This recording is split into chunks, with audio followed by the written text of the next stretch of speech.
Bueno, muy buenas tardes.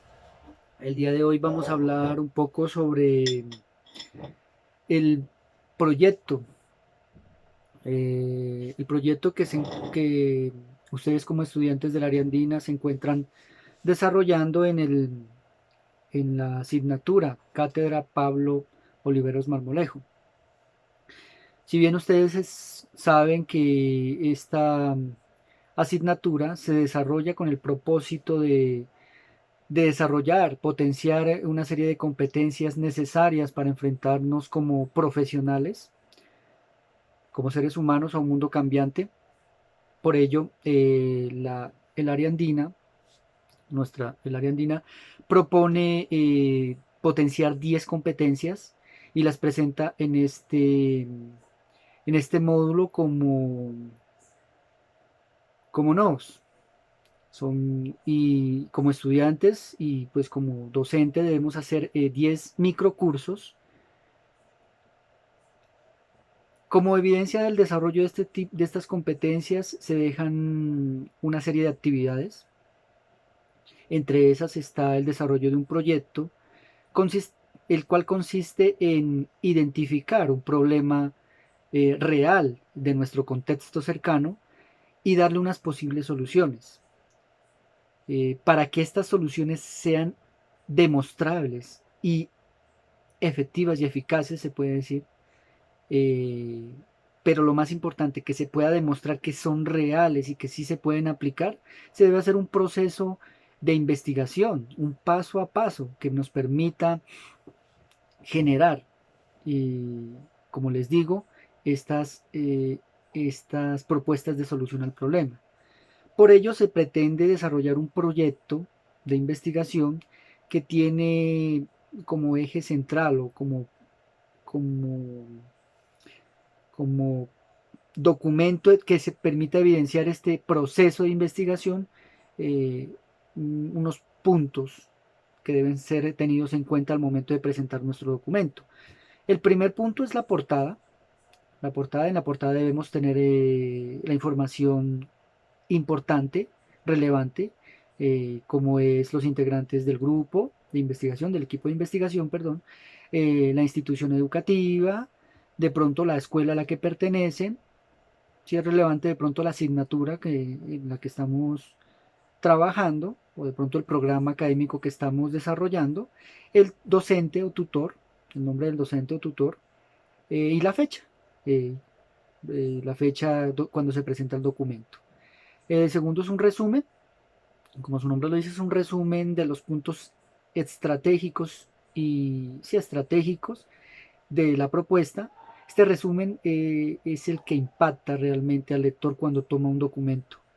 Es como la puerta o como el que hace el documento, los que hacen la investigación venden su producto de manera rápida.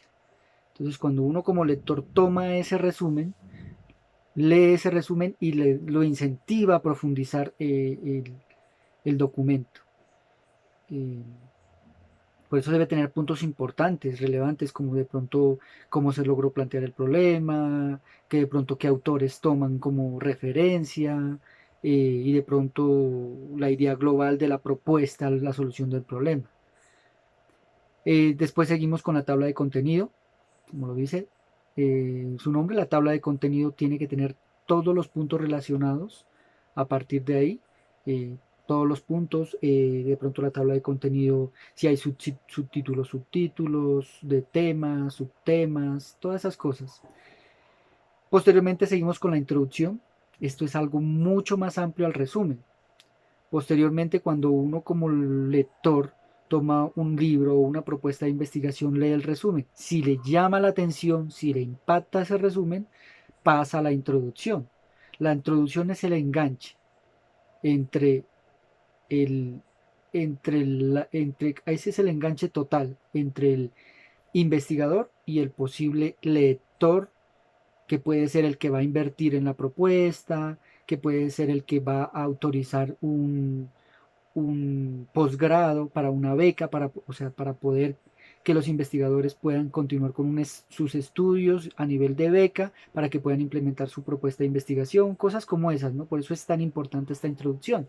En esta introducción debe ser una secuencia desde cómo planteamos, desde cómo nace la idea de generar, de poder explorar ese campo e identificar ese problema, después cómo se logró acercarse a la población o a escoger esa población, por qué fue el motivo de escoger esa población, por qué se toman ciertos autores, cuál fue la metodología o el paso a paso que implementamos, y al final una serie como de resumen de los temas que vamos a encontrar y de los resultados a que llegamos con la investigación, ¿no? Por lo general el resumen y la introducción siempre son como si bien se van contemplando a medida que uno va avanzando en las entregas, el resumen bueno, el resumen, la tabla de contenido y la introducción son los que se trabajan casi al final del documento. Ya después de que hayamos tenido todo nuestro documento, ya nos centramos en perfeccionar un resumen y perfeccionar una introducción, que es la que nos vende el producto, la investigación como tal. Posteriormente seguimos al planteamiento del problema. Este planteamiento del problema debe contener aspectos como la población que se identificó, el sector, eh, la población. Cuando hablamos de población hablamos de muestras como tal.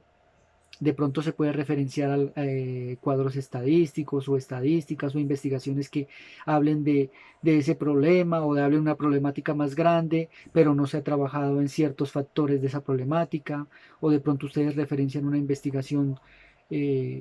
una investigación anterior, y esta investigación dejó unos vacíos que ustedes como investigadores pretenden llenar esos vacíos. Ese es como el planteamiento del problema. En este planteamiento del problema, después de argumentar y de colocar uh, en juego toda esa dinámica argumentativa de exponer el problema y por qué es importante este problema y por qué lo escogieron, se genera una pregunta problema. Esta pregunta problema es como la base de nuestro proceso investigativo. Esta pregunta problema va relacionada mucho con el objetivo general. Ahorita que entremos al objetivo general les explico por qué se relacionan, son relacionadas, siempre están relacionadas y van trabajando mutuamente.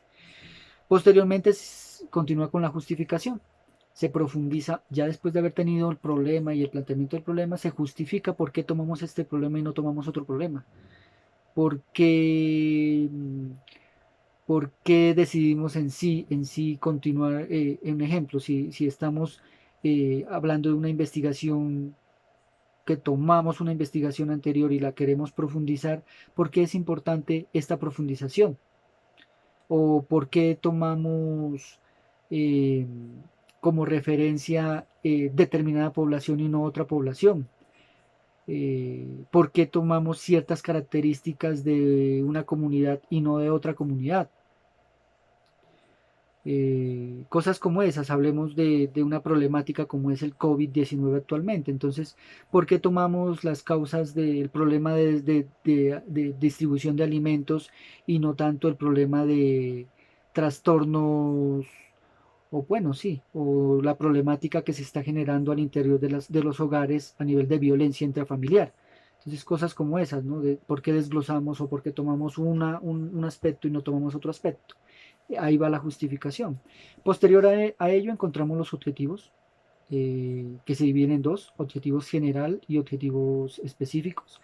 El objetivo general es el marco, lo macro de nuestra investigación. Eh, Les decía que iba muy relacionado con la pregunta problema porque por lo general se hace un cambio de verbo. Un ejemplo, se puede hablar de es las causas cuáles son las causas que generan hambruna en la localidad de Suba, sí, hambruna o desnutrición. Y entonces, en el objetivo lo que hacemos es cambiar objetivos. Entonces, analizar las causas de la hambruna en la localidad de Suba. Se hace este pequeño cambio de verbos y pasa de ser pregunta a ser objetivo específico, objetivo general.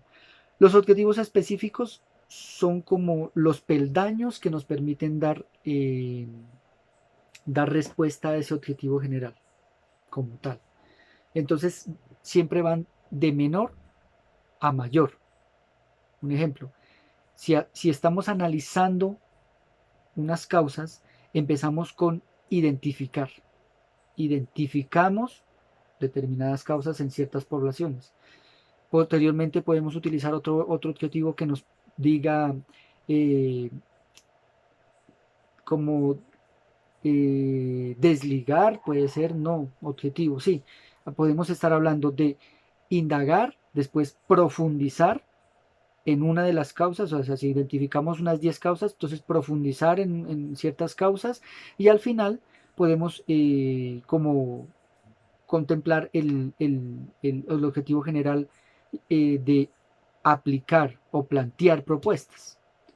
Entonces, esos son como los tres verbos que se podrían utilizar en los objetivos. Entonces, como ven, el, es un paso a paso. Entonces, si vamos a analizar algo, entonces, posteriormente, para poder llegar a ese análisis, tenemos que identificar, después cuantificar, después sintetizar y al final eh, plantear esa propuesta. Entonces, es importante tener en cuenta esto. Posteriormente tenemos un marco de referencia.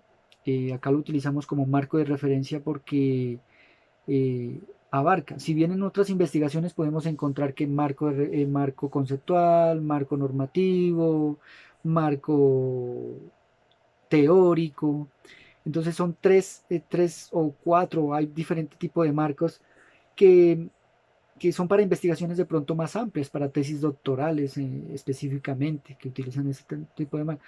Pero pues en este caso, y incluso en cualquier otra investigación, se puede utilizar, es importante o es mejor tenerlo como solo un marco, que es un marco referencial.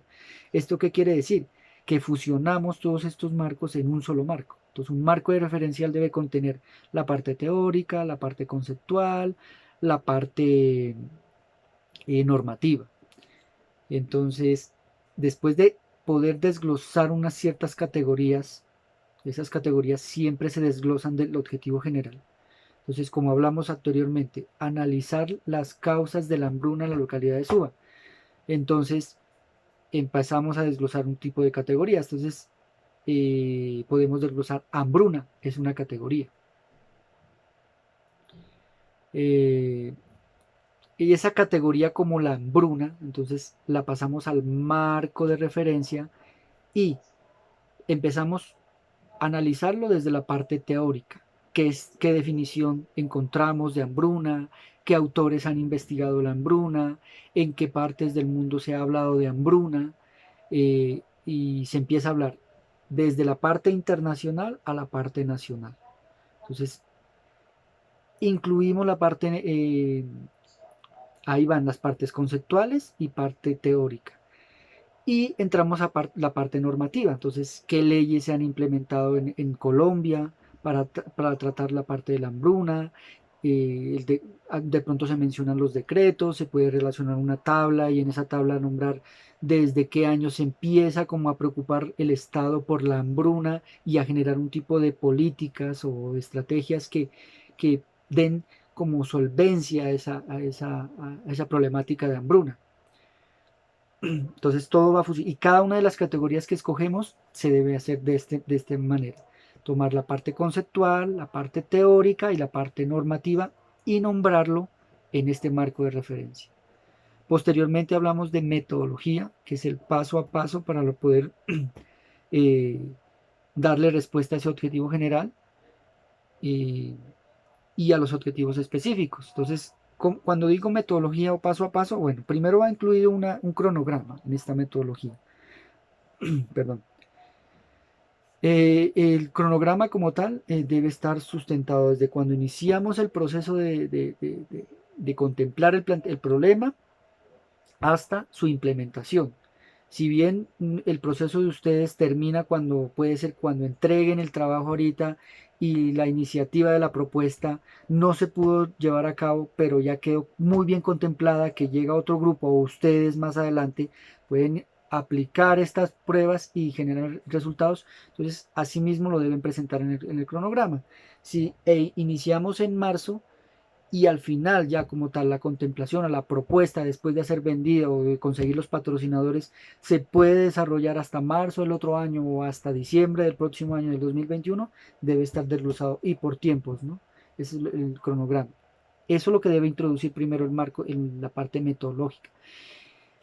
Y ya cuando hablamos del paso a paso es cómo desarrollamos un ejemplo, el identificar y el identificar las causas de un objetivo general. Entonces, para poder identificar las causas de hambruna en la localidad de Suba, el equipo investigador aplicó en un primer momento una encuesta a cierta población de la localidad en la que se le desarrolla una serie de preguntas, las cuales buscaron indagar si era real esta problemática de hambruna o no, y resaltamos, no, la idea no es nombrar todas las preguntas, si es necesario sí, pero si no, entonces nombrar preguntas específicas con sus resultados. Entonces, si son preguntas cerradas, a nivel de tabulación estadístico y cuantitativo.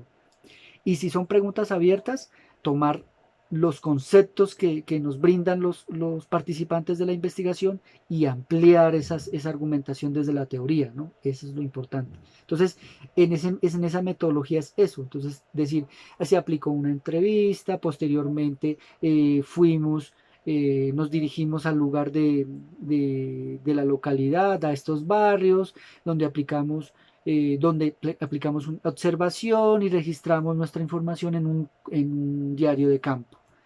Eh, Después también utilizamos la recolección de teoría mediante una matriz de análisis de información teórica, la cual consiste o contempla los siguientes ítems. Entonces, nombre, artículo. Esa es como la dinámica de la parte metodológica. Y describiendo paso a paso lo que ustedes desarrollan para poder alcanzar ese objetivo específico y así alcanzar ese objetivo general. Después hablamos de los resultados y conclusiones, al igual. Entonces aquí empezamos a hablar ya de implementar lo que ustedes hicieron, cómo recolectaron la información, como les decía, extraer esas encuestas, esas respuestas a nivel de tabulación si es cuantitativa, de análisis si es cualitativa, traer también a colación los cuadros que se utilizaron, un ejemplo, para diarios de campo, y empezar a hacer como ese trabajo se puede decir, de triangulación entre lo que encontramos desde nuestro trabajo investigativo, desde la parte de aplicación de instrumentos o de trabajo en campo, con lo que nosotros leímos a nivel de teoría o a nivel conceptual y normatividad, que lo tenemos en el marco de referencia, extraer toda esa información y cruzarla con nuestra manera de ver, nuestra manera de pensar. O sea, todo eso se hace una especie de como de triángulo. Entonces, y podemos argumentar esos resultados. O sea, no solamente es decir, encontramos que en la localidad de Suba hay el 50% de la población sufre hambruna eh, y ya, no. O sea, la intención es que dice, eh, se habla.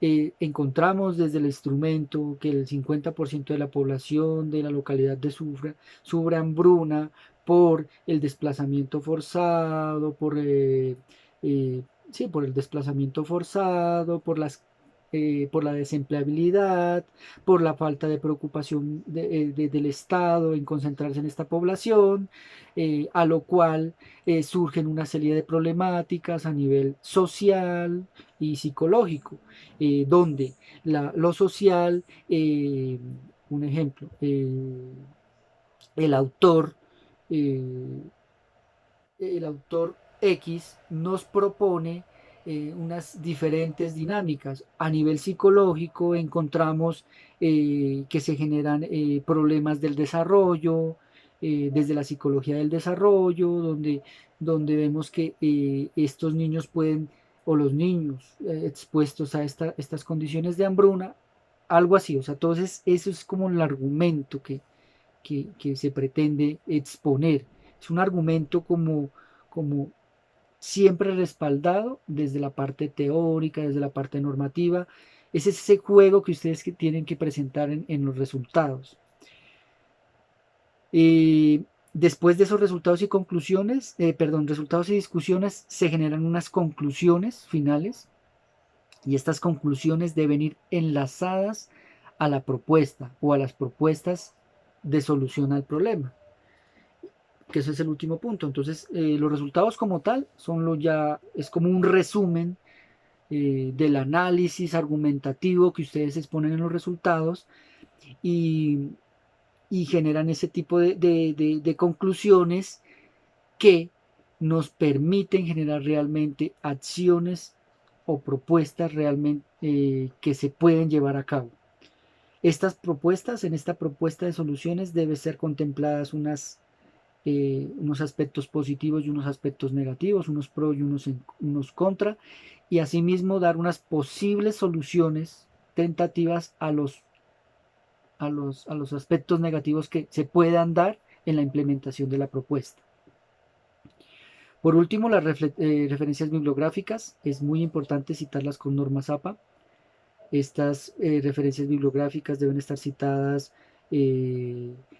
específicamente, todo lo que consultemos en internet, lo que sean artículos de revista, lo que sean libros, lo que sean noticias, lo que sean películas, si de pronto referencian películas, documentales, todo citarlo según normas APA. Es importante y todo llevar una secuencia de citas, referencias. Y en los anexos, pues todo lo que vemos que es relevante que el lector de la propuesta lo sepa, pero no necesitamos que esté plasmado en nuestro documento. Entonces, ¿cuál? El formato de la entrevista puede ser un anexo. El formato de la matriz de análisis de documentos recolectados. El formato del diario de campo. De pronto se hicieron el formato de validación de instrumentos. Eso es lo que va en los anexos. Bueno, este es un video un poquito largo. Espero que se haya tenido un poquito de claridad en los conceptos. Bueno, por último, importante que tengan en cuenta bueno, la parte de las normas APA, de la citación. Importante eh, que jueguen con esa argumentación, que tengan esa competencia de escribir, que es importantísimo, o sea, la habilidad de escribir, esa escritura es la que realmente vende esa fluidez en la redacción, que permita que el lector se sienta cómodo con esta lectura y pueda entender lo que nosotros queremos exponerle, ¿no? Presentarle, utilizar términos apropiados para los documentos académicos, no utilicemos el lenguaje que normalmente utilizamos como estamos utilizando ahorita, hablando, como hablamos, escribimos, no puede ser así. El escribir es algo más elaborado, más perfeccionado, tenemos más tiempo. En cambio, cuando estamos hablándolo o exponiéndolo, de pronto es algo más espontáneo. La escritura es algo más elaborado, por eso no podemos escribir como hablamos. Eso sí tenemos que tenerlo claro. Bueno, hasta aquí dejo este video. Eh, sigamos, les recuerdo, podemos para seguir en contacto, seguir hablando. Estaré permanentemente interesado en las preguntas que se generen. Me pueden escribir. eh, y posteriormente de pronto desarrollé otra serie de videos los cuales indagarán o tratarán de hablar un poquito más de los puntos